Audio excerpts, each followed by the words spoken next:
Friends, मैं पूजा सक्सेना फिर से आपके सामने हाजिर हुई हूँ। यदि मैं बात करूँ सीबीएसई बोर्ड की, तो सीबीएसई बोर्ड की एक्सरसाइज 3.3 के क्वेश्चन नंबर 2 के फोर्थ पार्ट के बारे में बात कर रहे हैं, और यूपी बोर्ड के बारे में बात करें तो एक्सरसाइज 3.4 के क्वेश्चन नंबर 2 के फोर्थ पार्ट के बारे में बात कर रहे हैं। चलिए हम देख लेते हैं। Meena went to a bank to withdraw 2000 rupees.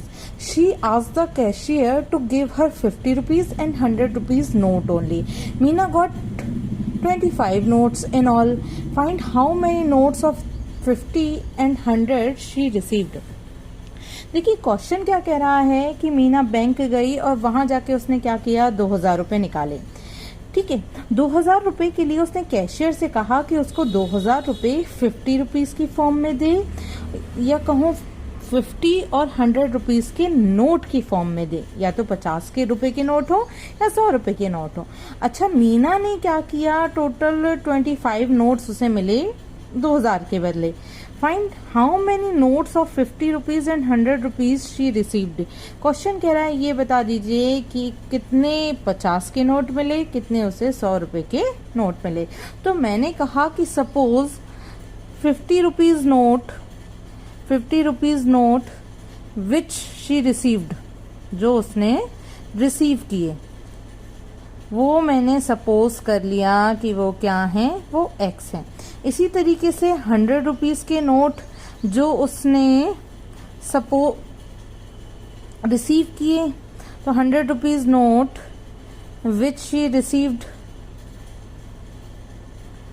Received मैंने इसे मान लिया कि ये उसने रिसीव किए वाई। अब कितने नोट उसे मिले 25 नोट, तो मैंने कहा x plus y is equal to 25। ठीक है फ्रेंड्स, अब क्या हुआ, क्वेश्चन कह रहा है उसने 2000 रुपीज लिए, या तो 50 रुपए के नोट की फॉर्म में या 100 रुपए की नोट की फॉर्म में। तो अब हम क्या कह सकते हैं कि अगली कंडीशन हमारी बनी कि भाई टोटल तो उसने 2000 रुपए लिए। अब मैंने कहा, सपोज किया कि 50 रुपए के तो उसने कितने नोट लिए, एक्स के, तो कितने रुपए हो गए, 50 में एक्स का मल्टीप्लाई करेंगे पता चल जाएगा कितने रुपए हो गए। इसी तरीके से 100 रुपए के नोट लिए उसने वाई, तो 100 इंटू वाई करेंगे, और 100 इंटू वाई किया, 50 इंटू एक्स किया। देखिए मान लीजिए उसने 50 के 10 नोट लिए, तो ये क्या हो गए, 50 इंटू 10 इज इक्वल टू 500। अच्छा, 15 उसने लिए, सपोज किया 100 रुपीज के नोट, तो 100 इंटू 1500 हो गया, दोनों को ऐड करके क्या हो गया, 2000। इसी तरीके से मैंने कहा कि एक्स नोट 50 के हैं, तो उसमें मैंने 50 से मल्टीप्लाई कर लिया।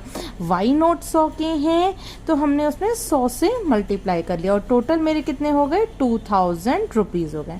अब ऐसा कोई नंबर है जिसका पूरी इक्वेशन में डिवाइड जा सके, तो मुझे वो नंबर दिखाई दे रहा है 50। तो मैंने 50 से इसमें डिवाइड दिया, तो 50 से 50 कैंसिल हो गया।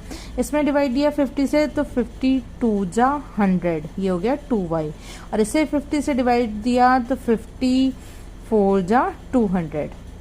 ठीक है, एक इक्वेशन मेरे पास ये आ गई, एक इक्वेशन मेरे पास में ये आ गई।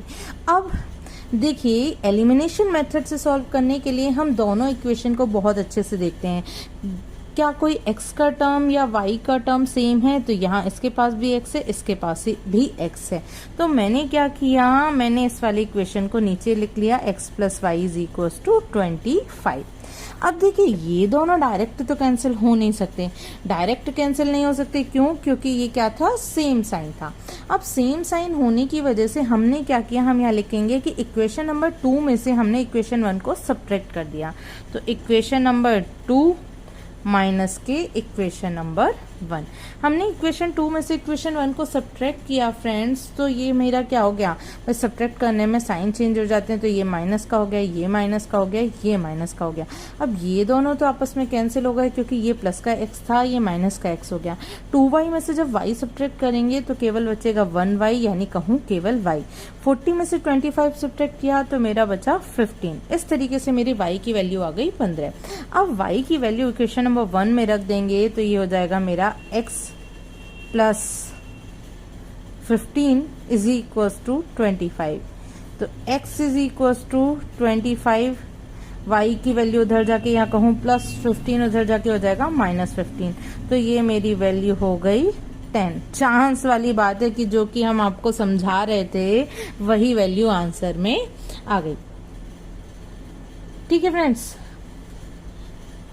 उम्मीद करती हूँ ये क्वेश्चन का एक्सप्लेनेशन आपको समझ में आया होगा। चलिए इसी का ही हम 5th पार्ट देख लेते हैं कि 5th पार्ट हमारा क्या कह रहा है। A lending library has a fixed charge for the first 3 days and an additional charge for each day thereafter. Sarita paid 27 rupees for a book kept for 7 days, while Shushi paid 21 rupees for the book she kept for 5 days. Find the fixed charge and the charge for each extra day. देखिए question हमारा क्या कह रहा है। Question कह रहा है कि एक लाइब्रेरी है, बुक्स देती है, बुक्स देने के बदले वो कुछ फिक्स चार्ज लेती है।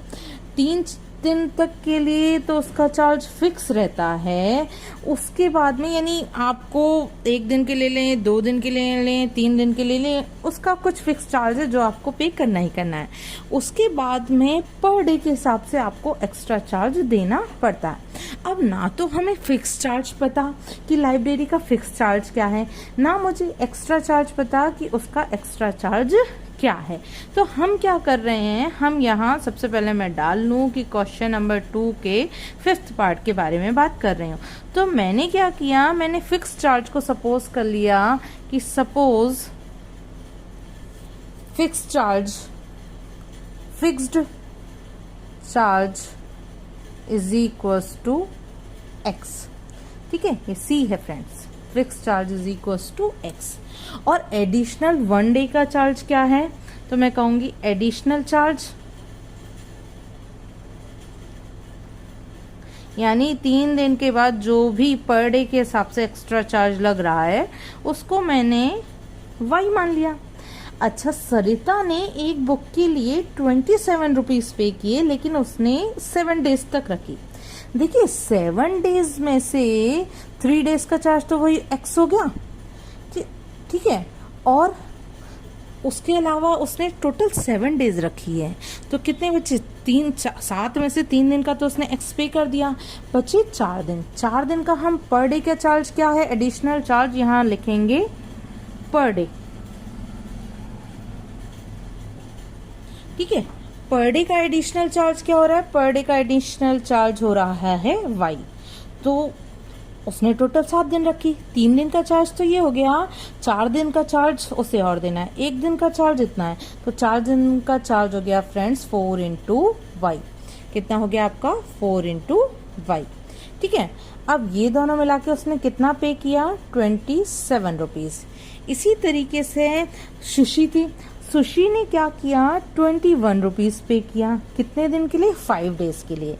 देखिए 3 दिन का तो उसका भी चार्ज एक्स ही जाएगा, और उसके अलावा उसने फिर टोटल 5 डेज रखी, इट मीन्स उसने 2 डेज उस बुक को और रखा, तो मैं कहूंगी 1 दिन का चार्ज है y रुपीज, तो 2 दिन और रख लिया, तो 2 दिन का चार्ज हो गया 2 इंटू वाई, और टोटल चार्ज उसने क्या पे किया, 21 रुपीज। मैंने इसे इक्वेशन नंबर 1 मान लिया, इसे इक्वेशन नंबर 2 मान लिया। अब मैं क्या करूंगी, एलिमिनेशन मेथड से इसे सॉल्व करने की कोशिश करूंगी। एलिमिनेशन मेथड क्या कहता है, या तो x का टर्म सेम बना लीजिए या y का टर्म सेम बना लीजिए। x का टर्म ऑलरेडी सेम बना हुआ है, तो हम क्या करेंगे, लेकिन ये क्या है, ये सेम साइन है, सेम साइन आपस में कट तो सकते हैं नहीं, तो अब हम कहेंगे कि हम इक्वेशन नंबर 2 में से इक्वेशन नंबर 1 को क्या कर रहे हैं, सब्ट्रैक्ट कर रहे हैं। सब्ट्रैक्ट कर रहे हैं में साइन चेंज हो जाते हैं, सबके साइन चेंज हो गए, ये दोनों आपस में कट गए, 4y वैसे 2y सब्ट्रैक्ट हुआ तो बचा 2y। 27 में से 21 सब्ट्रैक्ट किया तो बचा 6। 2 और y के बीच कोई साइन नहीं है, इट मीन्स क्या है, ये मल्टीप्लाई, उधर जाएगा तो किस में पहुंच जाएगा, डिवाइड में, तो 6 डिवाइडेड बाई 2 या कहूँ 3। अब आपकी इच्छा है कि y की वैल्यू या तो इक्वेशन नंबर 1 में रख लीजिए या इक्वेशन नंबर 2 में रख लीजिए। चलिए मैं इक्वेशन नंबर 2 में रख लेती हूँ। तो इक्वेशन नंबर 2 क्या थी, x plus 2y is equal to 21, या यूं कहूँ x plus 2 into 3 is equals to 21, ये इंटू का साइन होता है, तो x plus 6 is equals to 21, तो x is equals to 21 minus 6 यानी 15। तो उसका उस लाइब्रेरी का 3 दिन का जो फिक्स्ड चार्ज था वो तो 15 रुपये था ही, उसके अलावा पर डे का आपको 3 रुपीज़ और पे करना पड़ेगा। उम्मीद करती हूँ दोनों क्वेश्चंस का एक्सप्लेनेशन समझ में आया होगा फ्रेंड। यदि मेरी वीडियो का एक्सप्लेनेशन समझ में आया हो तो प्लीज़ मेरी वीडियोस को लाइक करिए, चैनल को सब्सक्राइब करिए, साथ में बेल आइकन को प्रेस कर दीजिए ताकि मेरी बनाई हुई वीडियो के नोटिफिकेशन आपको टाइम टू टाइम मिल सकें। CBSE बोर्ड में चैप्टर नंबर 3 खत्म हो चुका है, अब हम चैप्टर नंबर 4 की स्टार्टिंग करेंगे। वहीं UP बोर्ड की अभी 2 एक्सरसाइज और बची हैं। चलिए फ्रेंड्स, फिर मिलेंगे।